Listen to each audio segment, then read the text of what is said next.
À Paea, le salon d'exposition Hotuora se poursuit jusqu'à vendredi. Un rendez-vous qui met en avant les plantes locales utilisées pour la médecine traditionnelle. Ce matin, une conférence s'intéressait au cannabis thérapeutique et à son utilisation en médecine traditionnelle. Oriano Tefao et Naya Binet. Pour calmer les douleurs neuropathiques ou les formes sévères d'épilepsie, certains malades n'hésitent plus à se soigner dans l'illégalité. Depuis mars 2021 et jusqu'au mois de mars 2024, l'usage thérapeutique du cannabis est autorisé à titre expérimental dans l'Hexagone.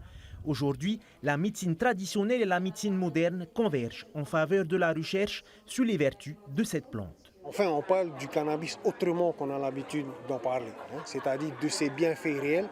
Et aujourd'hui, des professionnels de santé qui se positionnent clairement sont retenus. Voilà. Donc, qu'est-ce qui manque aujourd'hui? C'est juste la concrétisation par un projet de loi à l'Assemblée, simplement. Donc, en fait, dès qu'on aura ce projet de loi, ça vient encadrer toute l'activité, que ce soit chez les professionnels et chez les patients.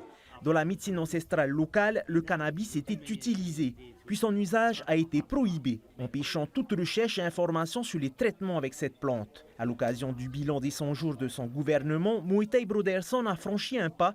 Le CBD sera très prochainement légalisé en Polynésie comme dans l'Hexagone. Mais son impact pour soulager les douleurs est faible. Moi, je fais cette distinction simple. Tu veux un VIX, par exemple, tu n'as pas besoin de prescription, tu t'achètes. Tu sais ce que le VIX te fait, ça te fait du bien, ça te soulage. Par contre, si tu veux du Marinol, il te faut une prescription par un médecin. Donc, il y a le bien-être et il y a le médical. Le médical, ça doit être suivi par un médecin, ça doit être prescrit par un médecin et ça doit être fourni en pharmacie. C'est ça la différence, c'est simple.